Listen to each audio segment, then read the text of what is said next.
I think that living my quest, really, if I look at it on a daily basis, it's finding my own voice. It's finding your voice. It's finding the song that only you can sing, off key or not. It's finding your rhythm. It's discovering what it feels like to walk in your shoes today. It won't look like it looked 10 years ago.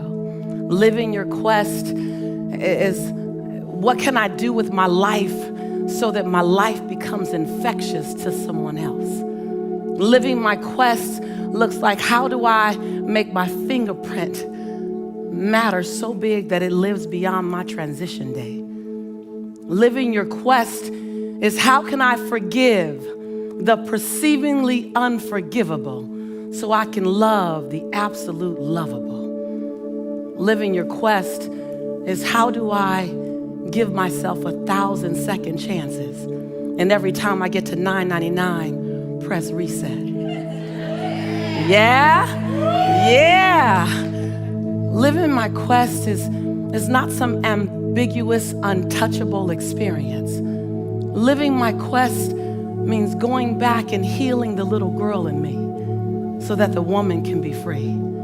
It's going back and embracing the little boy in you so that the man can show up and give himself permission to cry when necessary. Living your quest is not something that you can't touch. It's not something that requires a stage or lights or cameras. Living your quest is being complete and content with who you are in the dark of the night, so who you are in the middle of the day is all right. Living your quest is as simple as it is complex.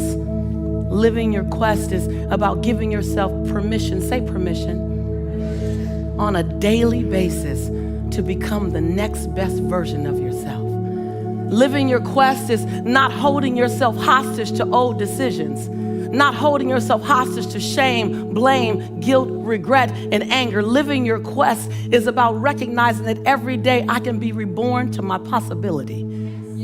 See, living your quest is as internal and personal as it is public. Living your quest is about recognizing that you have brilliance in you and not being willing to dim your light one more day. Living your quest means not being afraid of the genius in you, even though you have doubt. Living your quest is recognizing that you get to sing your song off tune, that you can get to live in perfection while you master imperfection. Living your quest is, it could be complex and it could be simple.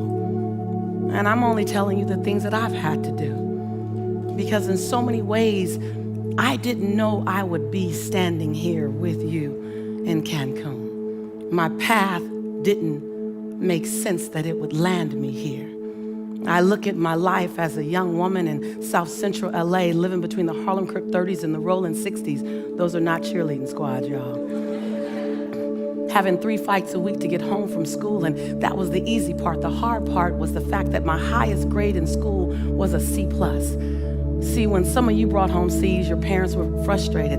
When I brought home a C, my parents were excited, because I was severely dyslexic in school. So it took me a lot longer to learn. The last time I took an English class, I got a fail. And my English teacher said, "Lisa, you have to be the weakest writer I've ever met in my entire life." I said, does that come with an award? I am kind of collecting rewards. And the last time I took a speech class, my speech teacher gave me a D- and said, quote unquote, "Miss Nichols, I recommend that you never speak in public, that you get a desk job." And what it showed me was that some of your best motivation might come wrapped in sandpaper.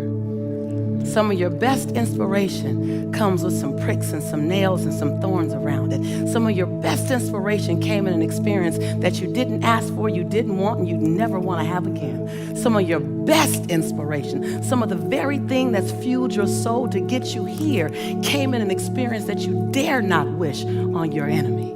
You dare not wish on anyone, but yet it still fueled you to come and step inside your quest. So when you ask the question, am I on the right path? How can you not be? If you can still see light, how can you not be? So I just stopped by to stir your soul a bit. I stopped by to disrupt any form of mediocrity in you. I stopped by to settle your doubt and put in place of the question mark a period or a comma. Because some of you have put a period where God put a comma. I said, it ain't over yet, it's just beginning. Don't put a period there yet. That deserves a comma. Yes, yes.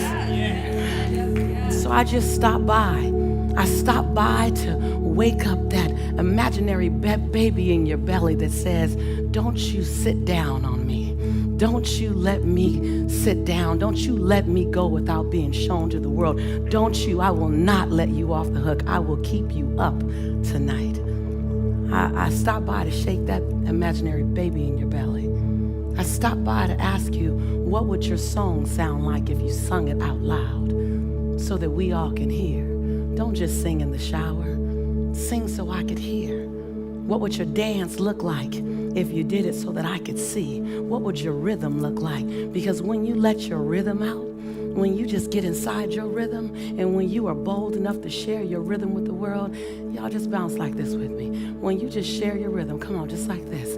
When you share your rhythm, and all of a sudden you become outrageous enough to show the world that you are willing to move inside of an imaginary sound that's only in your belly, all of a sudden you look out and the rest of the world is moving with you. I just stopped by. To have you feel your movement, or at least feel the desire to feel your movement. As a matter of fact, become unapologetic and non-negotiable about your movement. As a matter of fact, become non-negotiable about the fact that the world has to feel your movement. As a matter of fact, be willing to lose some sleep, be willing to stay up late, be willing to become unapologetic and non-negotiable, be willing to piss some people off even. I just stopped by to agitate that something in you, because I believe sometimes we try to be too polite with our dream. Sometimes we don't want to disrupt the world while we're dreaming big. Sometimes we're more committed to living in someone else's perception of us than we are living in our truth of ourselves. I'm just saying. So I stopped by to agitate that. I don't know, am I talking to anybody in this room? I stopped by to ask, are you willing to play so big that you scare yourself? Are you willing to sing so loudly that the next room stops? Are you willing to dance in such a rhythm that you become contagious? Are you willing to forgive the unforgivable, love the unlovable? Are you willing to do it all 1,000 times until you get it right? Are you willing? Like, I just stopped by because that's what it feels like on a daily basis to recommit to the divine assignment on your life. Because your life has less to do with you than it has to do with all of us who will cross your path. And because you let your light shine, you gave us permission to do the same. Because we saw you do it with knees knocking and teeth chattering, but you did it anyway, we just become copycats of you. Well, he did it. I might as well do it. And all of a sudden, an entire nation is doing something bold and outrageous and radical. I want to play a message for you. Jason's going to help me play a message for you. And in a moment, I just want you to sit silently, eyes open or eyes closed. And I want you, wait a minute, Jason, in one moment. I want you to, in the message that you hear, it'll be familiar. You've heard it once or twice before, but I want this time, I want it to sit in your soul. I want it to sit in your cells. I want it to pull you. I wanted you to not look at this message and this experience from over there. I want you to sit in it, to say, what if I am to do my version of this? What if, without any evidence, without any witnesses, I'm supposed to see something as big? My version of this. What if, without any co-signers, without any agreeers, I still am supposed to do something like this or something very different? What if I need no evidence that it might be so, because faith is operating without any physical evidence? What if? Are you willing? Are you willing to disrupt any form of what, I'm gonna come down to center in a moment. Are you willing? Are you willing to reinvent yourself? Are you willing? Are you willing to become someone you've never seen before?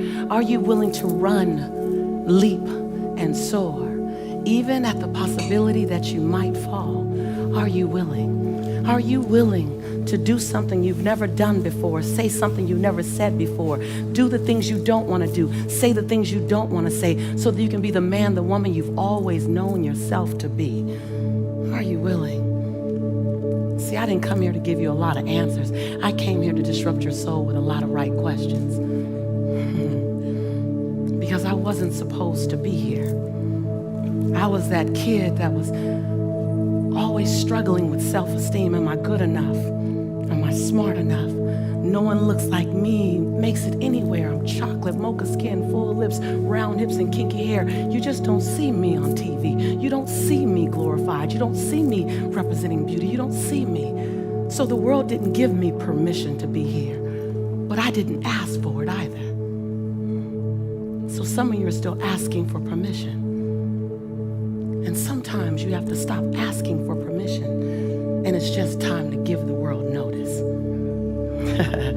So I just showed up to invite you to give the world notice that you're coming. Give the world notice that you've been here. Give the world notice that you've played polite long enough. Now it's time to play full out. Give the world notice that unapologetic just showed up. Give the world notice that non-negotiable just showed up. Give the world notice that if they can't handle your light, that you're tired, you're no longer going to dim your light. If they can't handle your light, put on some shades. I'm just saying. I'm just saying.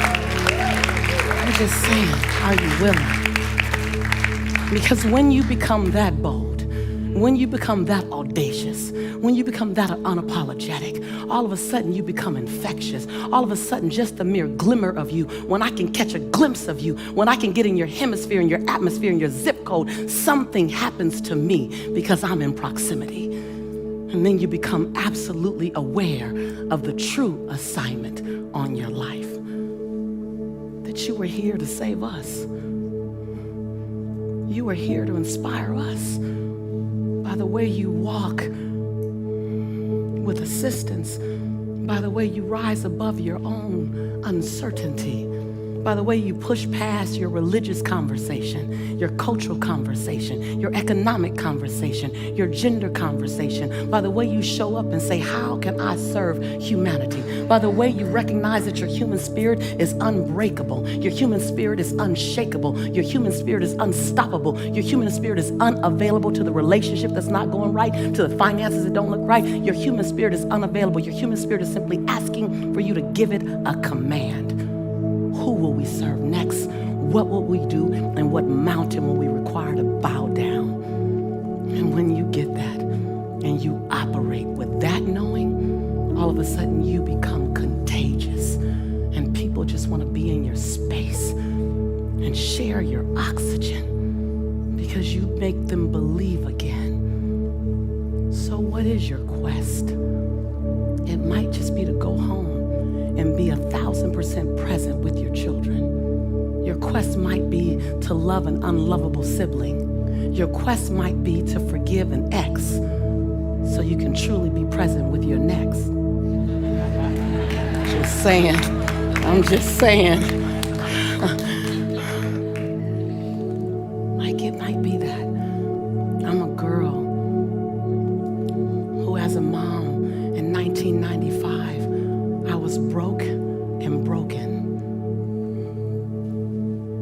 And all I was committed to do was not spend the next 25 years in that brokenness. So I didn't decide my quest out of a pursuit of serving the world in a big way. I stepped into my quest becoming committed that I won't have it that way anymore. So however you step, just step. However you step, just step.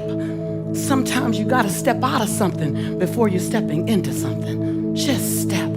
Don't get paralysis of the analysis trying to make sure the step is right. I'd rather you take 10 steps wrong than analyze trying to make one step right one more day while someone's waiting to be inspired by you. I'm still figuring out how to get it right, but I've done some good work trying to figure out how to get it right, right, sis? One day I'm gonna master this thing. One day.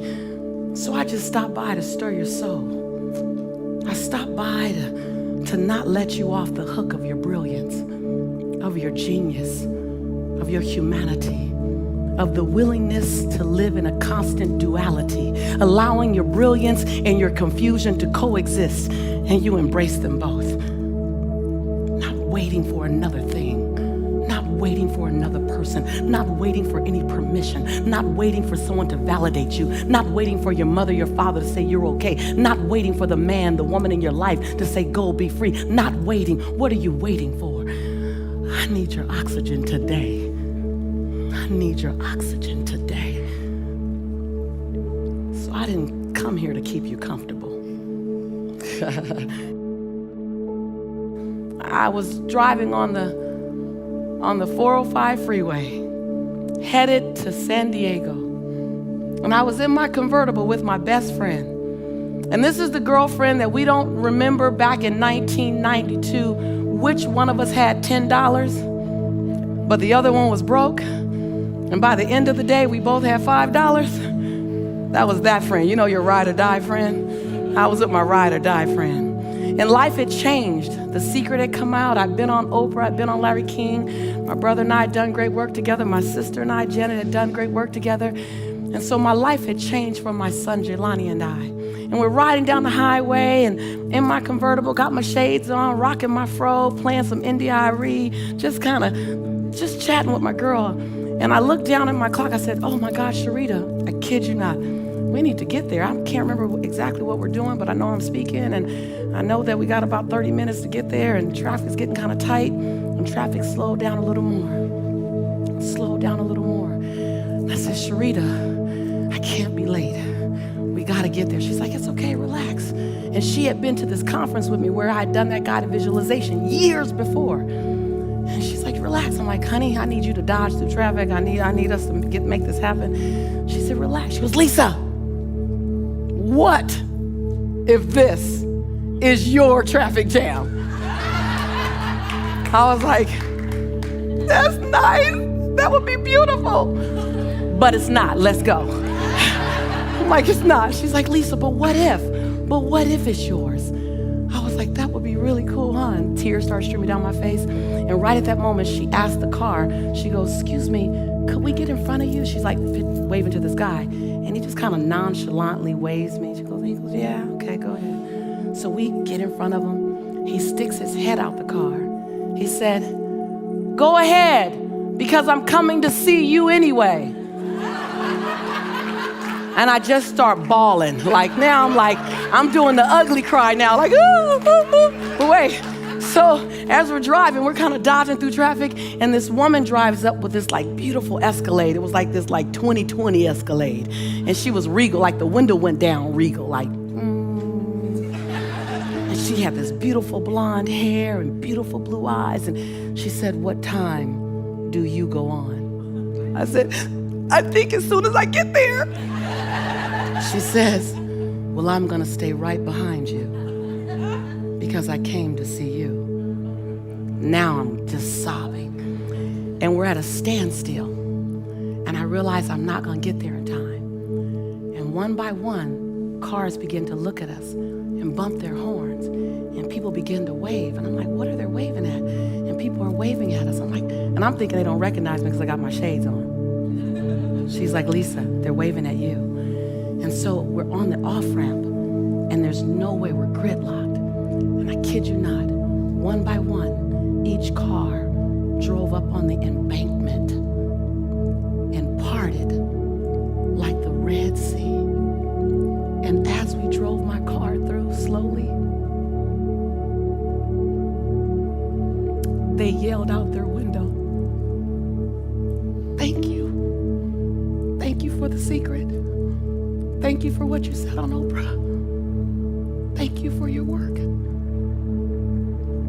So if you don't think that your future that you just declared is on its way to you, think again. I arrived at the stadium and there wasn't 10,000 people there. There were 11,200 people there waiting on me. And what I realized was that the power of the tongue will speak life into your future. And I just want to know, what are you willing to speak life into? What are you willing to declare? What are you willing to become non-negotiable about? What are you willing to stop teetering about? See, some of you are still wondering, can I do it? Am I good enough? No, I'm not good enough. Am I good enough? No, I'm not. It's like you've been about to jump into a double dutch game for the last 5 years, wondering if you can do it. And you're just going, can I do it? Should I do it? Well, come on, how many of us are there? Come on, you guys, let's just be honest. Can I do it? Should I do it? Would I do it? And the world is going, hurry up! Just jump in already. We need you. Figure it out when you're in there. Jump in. And you're just saying, I just stopped by to say, are you willing to just jump? Because when you do, and you're willing to spread your wings, and you're willing to do something and be something different, and you're willing to get to the edge, knowing you might fall, but also knowing you might fly. Are you willing to leap with butterflies in your belly, maybe even a little doubt in your mind, but unwavering, non-negotiable faith in your heart?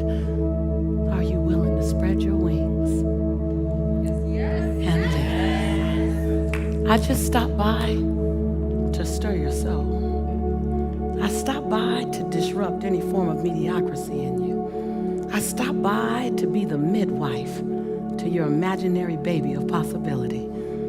I stopped by so that you and I together can co-create the next best version. Because if a man like Dr. King in a time like that can do a thing like he did, then what can we do?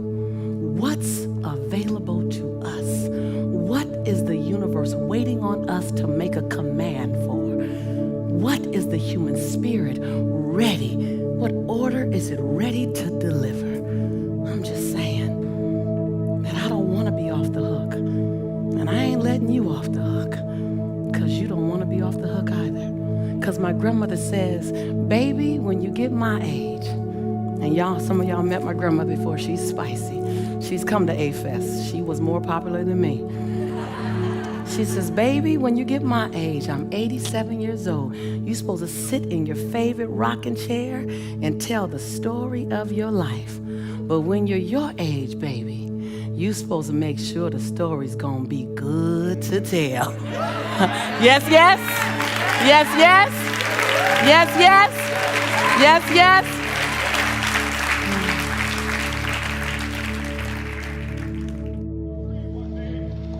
If you're willing to dream big, one day your dream will become someone else's reality.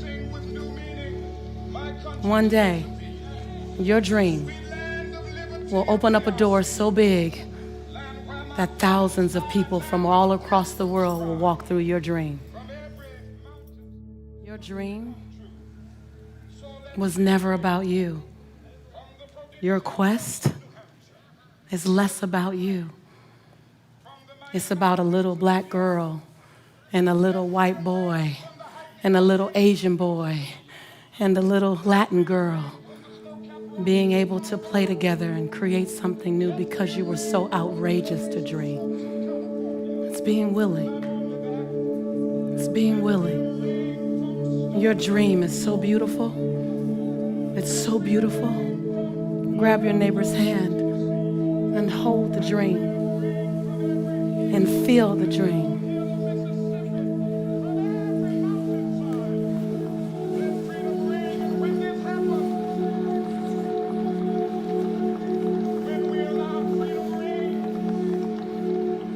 So if you have to be scared to leap, be scared. If you have to walk by yourself, walk alone.